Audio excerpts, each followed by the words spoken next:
Hello friends, welcome to GS exam centre. दोस्तों, आज के इस वीडियो में सरस्वती बीपीएससी और सीडीपीओ के एग्ज़ाम के लिए प्रमुख प्रैक्टिस सेट नंबर 14 को कवर करेंगे। दोस्तों, ये प्रैक्टिस सेट नंबर 14 का दूसरा वीडियो है जिसमें प्रश्न 51 से लेकर 100 तक के प्रश्न को सम्मिलित किया गया है। तो चलिए शुरू करते हैं। आज का पहला प्रश्न है, निम्नलिखित में भारत के सबसे बड़ी जनजातीय समूह कौन है? भारत की सबसे बड़ी जनजातीय समूह, तो यहाँ पर राइट आंसर हो जाएगा ऑप्शन सी। भील जनजाति समूह जो है वो 2011 की जनगणना के आधार पर भारत की सबसे बड़ी जनजाति समूह है। दूसरे नंबर पर गोंड है। नेक्स्ट है क्वेश्चन नंबर 52। निम्नलिखित में से किस नदी बेसिन में कोयला नहीं पाया जाता है? इनमें से किस नदी बेसिन में कोयला जो है नहीं पाया जाता है? तो यहाँ पे राइट आंसर हो जाएगा ऑप्शन सी। तापी नदी बेसिन में कोयला नहीं पाया जाता है।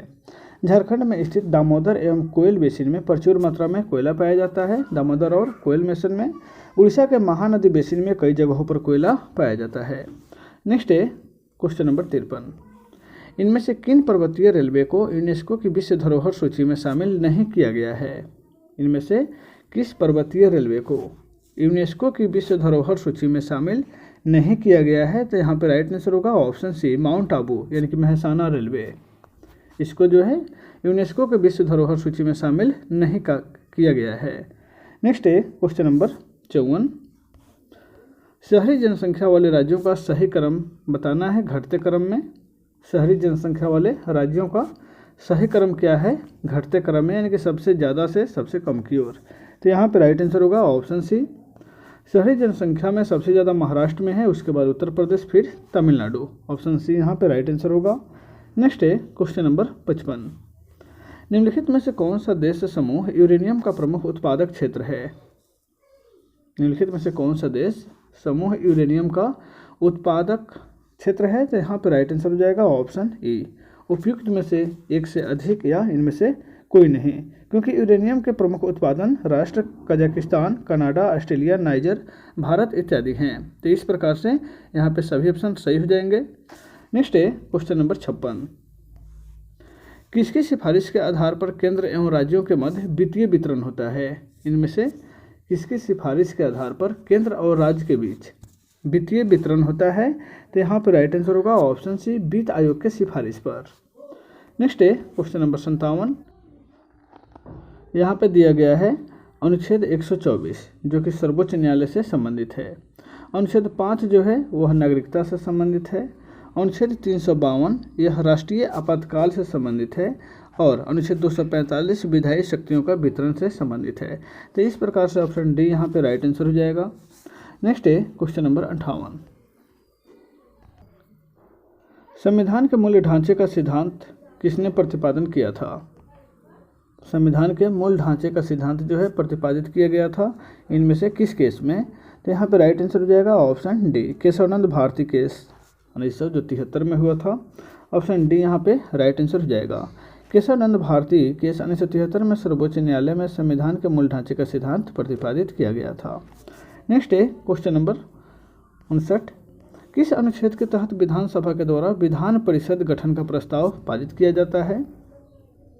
किस अनुच्छेद के तहत विधानसभा के द्वारा विधान परिषद के गठन का प्रस्ताव पारित किया जाता है? तो यहाँ पर राइट आंसर हो जाएगा ऑप्शन बी, अनुच्छेद 169 के तहत। नेक्स्ट है क्वेश्चन नंबर 60।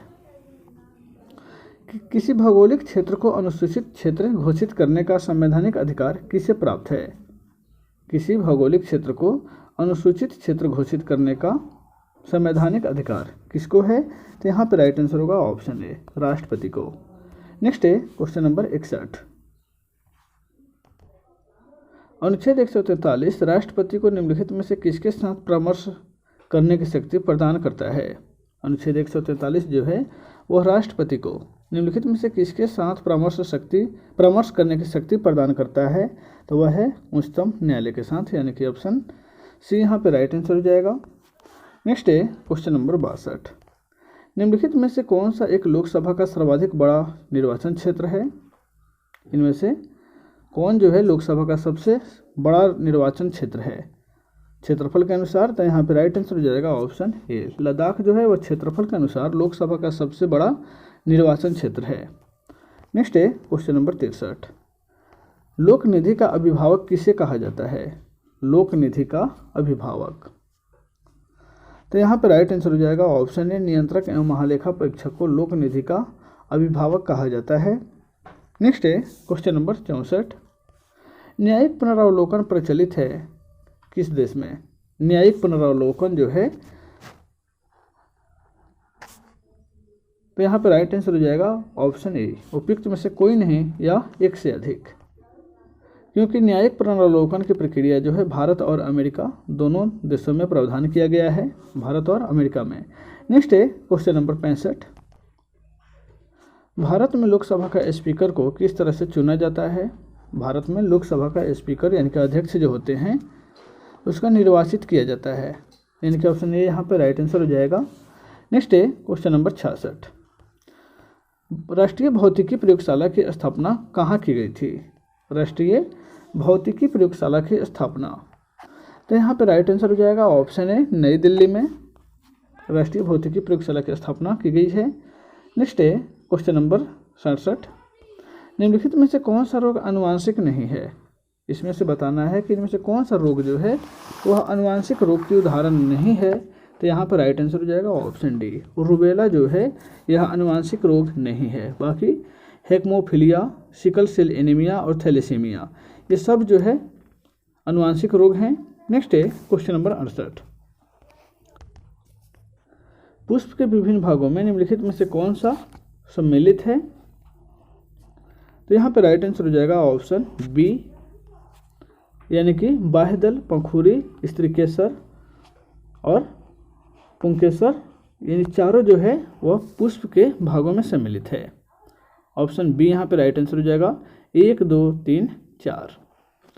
नेक्स्ट है क्वेश्चन नंबर 69, विल्सन रोग किसके कारण होता है? विल्सन रोग जो है वह निम्नलिखित में से किस कारण से होता है? तो यहाँ पे राइट आंसर हो जाएगा ऑप्शन ई, उपयुक्त में से एक से अधिक, क्योंकि विल्सन रोग जो है वह तांबा के कारण होता है, जो कि इसमें ऑप्शन में नहीं है, उपयुक्त में से कोई नहीं हो जाएगा। विल्सन रोग तांबा के कारण होता है। नेक्स्ट है क्वेश्चन नंबर 70, किस जीव में बाह्य कंकाल तंत्र नहीं पाया जाता है? इसमें से बताना है कि किस जीव में बाह्य कंकाल तंत्र नहीं पाया जाता है, तो वह जीव उभयचर होते हैं, यानी कि ऑप्शन ए यहाँ पे राइट आंसर हो जाएगा। नेक्स्ट है क्वेश्चन नंबर 71, निम्नलिखित का मिलान करना है, इनमें से सही मिलान का चयन करना है। तो चलिए देख लेते हैं। कॉपर सल्फेट जो होता है वह कीटनाशी में उसका उपयोग किया जाता है।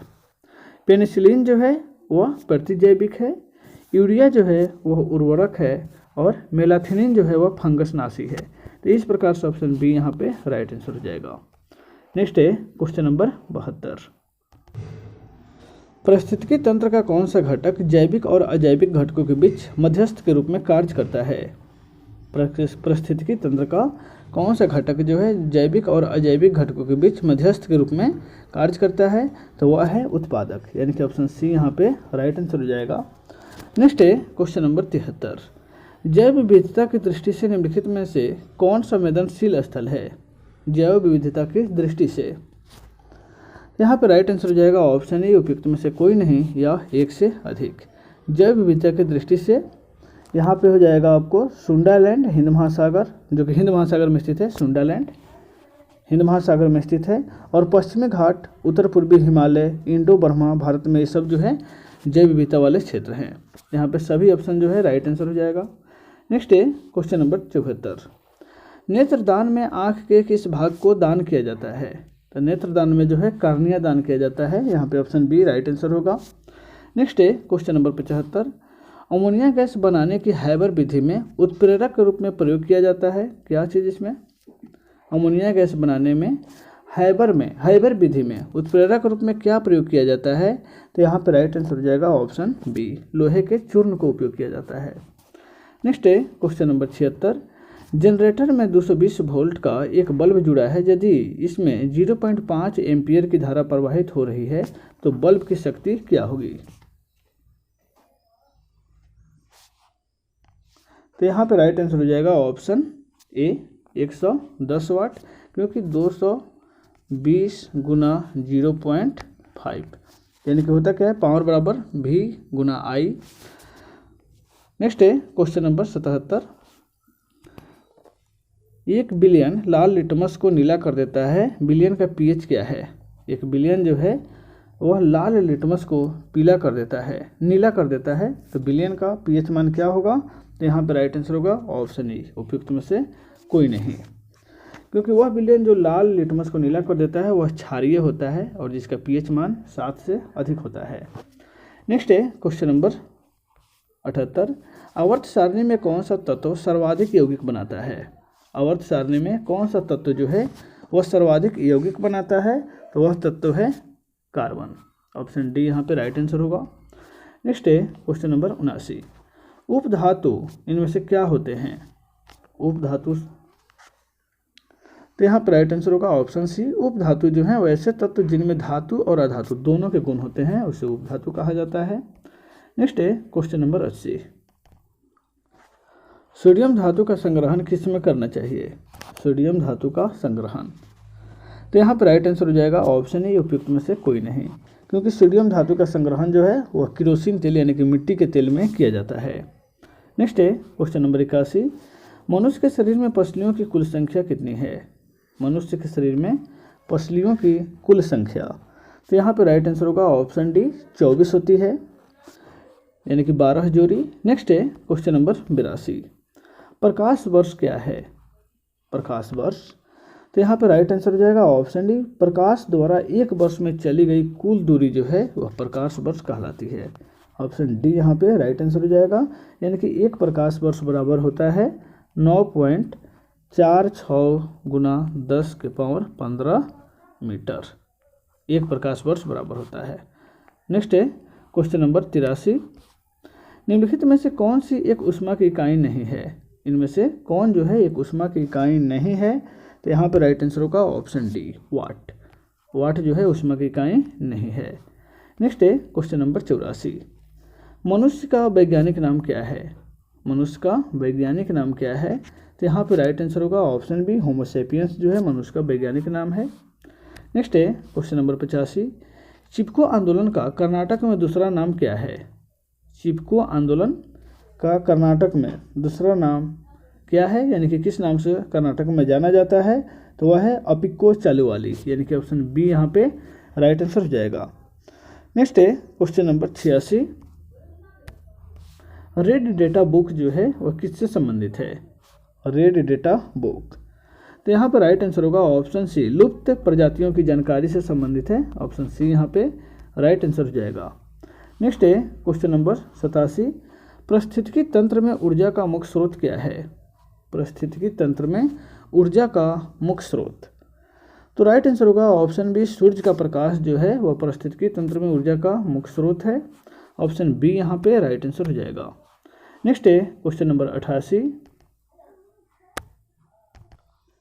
निम्नलिखित में कौन पॉलीमर नहीं है? इनमें से कौन पॉलीमर नहीं है? तो कैप्रोलेक्टम जो है वह पॉलीमर का उदाहरण नहीं है, यानी कि ऑप्शन बी यहाँ पे राइट आंसर हो जाएगा। नेक्स्ट है क्वेश्चन नंबर 89, मरुभूमि के पादप अधिकतर किस प्रकार के होते हैं? मरुभूमि यानी कि मरुस्थल क्षेत्र के जो पादप होते हैं पौधे वह किस प्रकार के होते हैं? तो वह पौधे जो होते हैं मांसल होते हैं। ऑप्शन बी यहाँ पे राइट आंसर होगा, क्योंकि उसमें जल को सिंचित रखने की क्षमता होती है। नेक्स्ट है क्वेश्चन नंबर 90, वायु में ध्वनि की चाल की अपेक्षा स्टील में ध्वनि की चाल क्या होगी?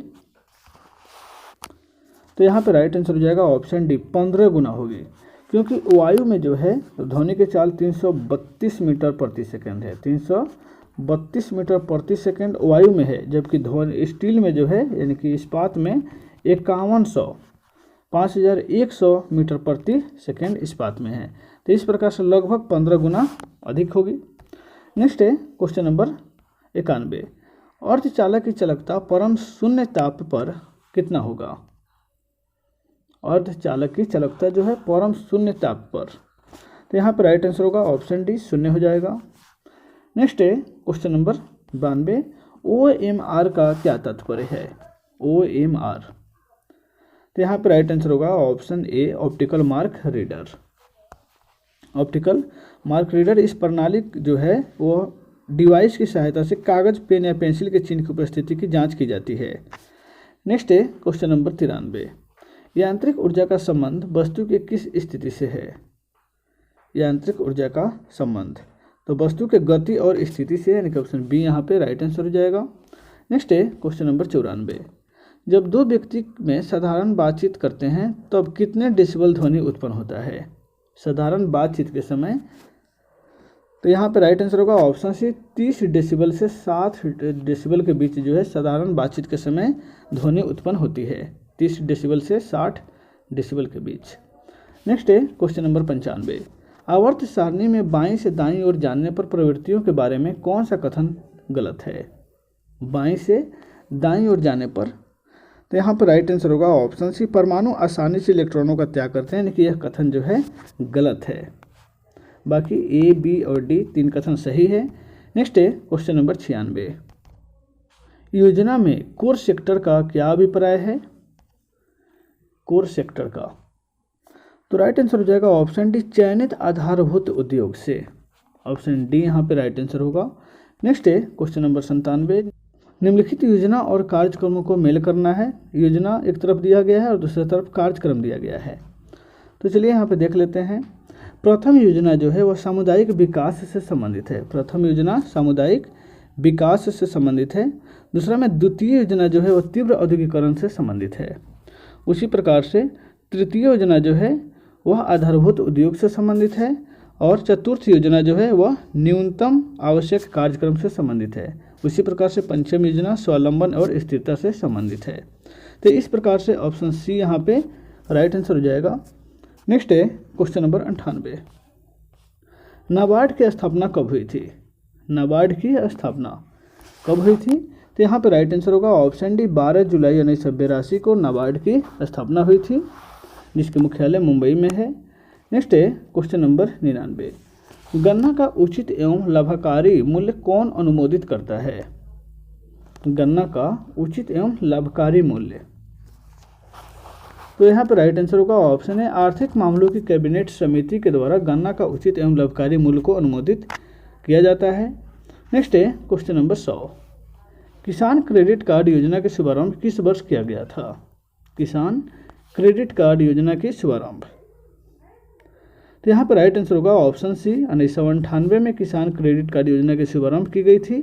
ऑप्शन सी यहाँ पे राइट आंसर हो जाएगा। तो दोस्तों इस वीडियो में बस इतना ही, फिर मिलते हैं नेक्स्ट वीडियो में। Take care.